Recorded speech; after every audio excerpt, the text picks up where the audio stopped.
चुनाव हुआ, आज लोग बता रहे हैं भाई अभय चौटाला ने इस्तीफा दिया था, आपने कुछ नहीं किया। क्यों? गुस्सा था। 750 किसान मर गए थे, उनके शहीद हो गए थे, उनके प्रति उनका गुस्सा था। और सबसे बड़ी बात तो एक है, किसी भी पार्टी ने आज तक लोकसभा का टिकट नरवाना में या टोहाना में नहीं दिया था। नरवाना में एक चौधरी अभय सिंह ने नरवाना हल्के को टिकट दिया। अब लोगों के बाद में बात समझ में आएगी और आ चुकी है। अब धन्यवादी दौरा करेंगे तो लोगों को समझाएंगे और लोगों को ये बात समझ में आएगी। ये मुख्य मुद्दा होगा। तो चौधरी अभय सिंह ने कम से कम हमारे बांगर का इलाके की मान सम्मान किया, वरना पहले उधर दूसरे इलाके में रहती थी। धन्यवादी दौरा कब निकालोगे आप? वो तो जी जब भी हमारे कहेंगे उम्मीदवार।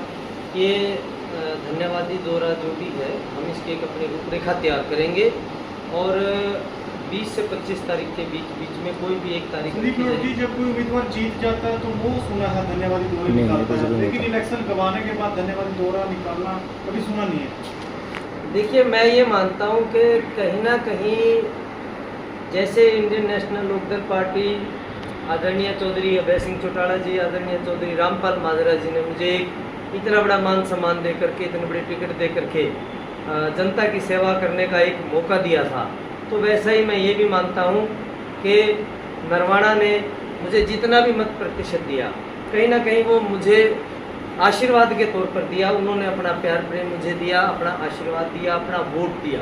तो मैं ये मानता हूँ, बेशक से चाहे मैं हारा हूँ, लेकिन मैं हार फिर भी नहीं मानता और मैं फिर से अपने सभी सम्मानित जनता के बीच में जाऊंगा और उन्हें अपने बारे में और फिर से पार्टी की नीतियों के बारे में अवगत कराने का काम करूंगा और फिर से जनता के बीच में होंगे। और धन्यवाद करना मेरा बनता है, चाहे मुझे मत प्रतिशत ज़्यादा ना मिला हो, लेकिन मुझे 12,765 लोगों ने मुझे जो वोट दिया है हर एक गांव से और पूरे नरवाना शहर से, तो कहीं ना कहीं मेरा अपना एक फर्ज बनता है कि मैं उनका एक धन्यवादी करने के लिए हर एक गांव में और हर अपने पूरे नरवाना शहर में जाने का जो है मैं काबिलियों को मेरा नमस्कार और आपके सभी दर्शकों को भी। और आज की जो प्रेस वार्ता थी, ये आदरणीय चौधरी अभय सिंह चौटाला जी और आदरणीय चौधरी रामपाल माजरा जी के नेतृत्व में महागठबंधन को लेकर के थी। आज इंडियन नेशनल लोकदल पार्टी और बहुजन समाजवादी पार्टी का जो है गठबंधन हुआ है, उसी को लेकर के आज ये प्रेस कॉन्फ्रेंस चंडीगढ़ के अंदर आयोजित हुई। कितनी सीटों पर आईएनडी, कितनी सीटों पर बसपा लड़ेगी? हालांकि तीसरी बार गठबंधन होगा। 37 सीटों के ऊपर जो है बहुजन समाजवादी पार्टी लड़ेगी और 53 सीटों के ऊपर जो है इंडियन नेशनल लोकदल पार्टी चुनाव लड़ेगी, आने वाला विधानसभा चुनाव लड़ने का काम करेगी। तो निर्वाणा की सीट से किसको?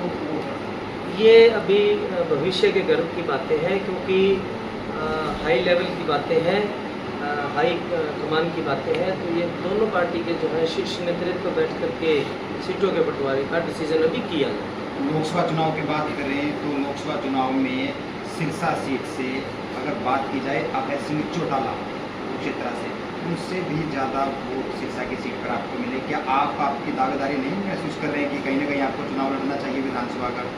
देखिए, इस संदर्भ में मैं आपको ये कहूँगा कि मुझे जो भी मत प्रतिशत जो मिला है, मुझे जितने भी वोट मिले हैं, ये कहीं ना कहीं आदरणीय चौधरी अभय सिंह चौटाला जी के आशीर्वाद से ही मिले हैं। और 24 तारीख को भी उन्होंने मेरे लिए स्पेशल और 3 दिन उसके अलावा मेरे लिए जो है उन्होंने सिरसा में प्रचार प्रसार किया था। तो मैं कहीं ना कहीं मानता हूँ कि पार्टी के शीर्ष नेतृत्व और जो सीनियर लीडर्स हैं, उनके चुनाव प्रचार करने के जो तरीके थे, जो उनके वोट बैंक है, कहीं ना कहीं वो मैं हासिल करने में कामयाब था। 2018 की बात करें तो जब इनेलो में दो फाड़ हुई, बसपा अलग हुई है और उस टाइम भी बहुजन समाज पार्टी के साथ में आपका अलायंस था। उस टाइम पे सभी ये कह रहे थे कि लगभग सरकार जो है वो इंडियन नेशनल लोकदल गठबंधन में जो बीएसपी के बनने जा रही है। क्या आपको लगता है कि आपके जो साथी थे पहले इनेलो में, वो जेजेपी में चले गए, कुछ लोग अब वो जेजेपी से इनेलो में शिफ्ट होंगे? मैं बिल्कुल इस चीज़ को मानता हूँ। जो भी साथी जब जजपा पार्टी बनी और जो भी जजपा को में गए, वो सभी के सभी आदरणीय जननायक चौधरी देवीलाल जी की नीतियों पर चलने वाले और उनकी विचारधारा के सभी मेरे सम्मानित बंदे थे। और मैं मानता हूं कि आने वाले विधानसभा चुनाव में सभी घर वापसी जल्द से जल्द करेंगे। विधानसभा चुनाव की तारीख के नजदीक आते आते क्या कांग्रेस से भी गठबंधन होने की उम्मीदें हैं? देखिए, ये भविष्य के गर्व की बात है, लेकिन जो ये महागठबंधन जो किया गया है उसमें जो मुझे जहाँ तक मेरी जो अच्छी जानकारी है उसके हिसाब से ये है कि अब की बार हरियाणा के अंदर जो तीसरे मोर्चे का ये गठन किया जा रहा है, ये इसलिए किया जा रहा है कि हरियाणा के अंदर आने वाले विधानसभा चुनावों में गैर कांग्रेस और गैर भाजपा की सरकार बने। कल आपको टिकट मिल भी जाती है विधानसभा चुनाव की, तो अपने आपको या किन उस पर आप खरा पाएंगे कि आप 2 बार राउंड लगा चुके हैं पूरे गांव का, 61 गाँव का, जितने भी गाँव हैं, जी, तो किससे आप मुकाबला मानेंगे आप? देखिए, नरवाना विधानसभा क्षेत्र सदा से ही इंडियन नेशनल लोकदल पार्टी का रहा है। आदरणीय जननायक चौधरी देवीलाल जी की नीतियों का पे चलता रहा है। तो मैं यहाँ पर किसी भी पार्टी से अपनी फाइट नहीं मानता।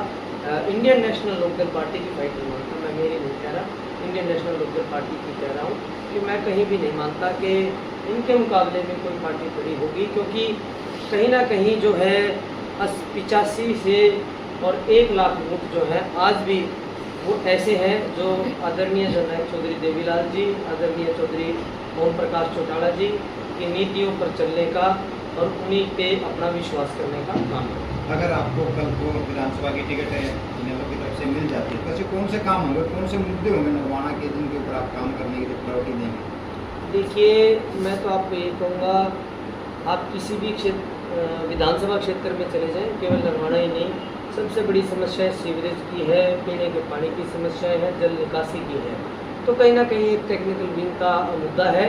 और अगर भविष्य में मुझे ऐसा मौका मिलेगा और मैं राज्य की सबसे बड़ी पंचायत में बैठूंगा, तो मैं इन चीज़ों को इन चीज़ों को सुलझाना वो मुझे आता है, क्योंकि मैंने 16.5 साल और 5 साल मैंने प्राइवेट जो है टेक्निकली काम किया हुआ, मैं जानता हूँ इन चीज़ों को कैसे सोल्व करते हैं। हालिया हरियाणा की प्रशासनिक जो व्यवस्था उसकी बात की जाए, तो सुरक्षा की बात की जाए, तो क्या लगता है आपको, संदीप लोड क्या सोचते हैं हरियाणा की सुरक्षा व्यवस्था को लेकर? देखिए, आज की प्रेस कॉन्फ्रेंस में भी कहीं ना कहीं सुरक्षा को लेकर के आज ये मुद्दा वहाँ पर भी मेरे पत्रकार बंधुओं ने वहाँ पर ये उठाया था, और वहाँ पर भी चौधरी अभय सिंह चौटाला जी ने ये कहा है कि जब इंडियन नेशनल लोकदल पार्टी और बसपा के अलायंस की जब यहाँ पर सरकार बन जाएगी, तो 0% टॉलरेंस के साथ कानून व्यवस्था को प्रदेश में लागू किया जाएगा। नरवाना की एक ये जो सीट है वो रिजर्व सीट है, और बसपा का होल्ड तकरीबन ये माना जाता है कि वो एससी विंग में ज़्यादा रहता है, एससी ओबीसी प्लेटफॉर्म तक वो बसपा क्या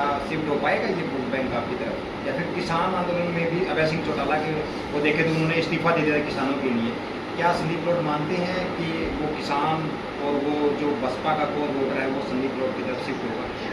नहीं, मैं संदीप लोड की तरफ नहीं, वो जो वोट बैंक है ये महागठबंधन की तरफ जरूर अलायंस होगा, क्योंकि जब मैंने लोकसभा चुनाव लड़ा तो मुझे सभी ने एक बात जरूर कही थी कि ये लोकसभा का चुनाव जो है आप इसमें रहने दीजिए, विधानसभा चुनाव में हम इंडियन नेशनल लोकदल पार्टी को भारी बहुमतों से जिता करके विधानसभा में भेजेंगे। बसपा जिस भी गठबंधन में रहती है उसको वो अपनी चेयर बड़ी रखती है, मायावती की अगर हम बात करें, लेकिन हरियाणा में उनका वर्चस्व थोड़ा कम है। तो बसपा के लिए ये कहना बहुत आसान हो जाता है कि बसपा के जिससे गठबंधन करती है उसकी तरफ बसपा का वोट तो शिफ्ट हो जाता है, लेकिन दूसरी पार्टियों का वोट बैंक जो है वो बसपा में शिफ्ट नहीं होता। कहीं ना कहीं वो आरोप लगाते रहते हैं पिछले चुनाव में भी।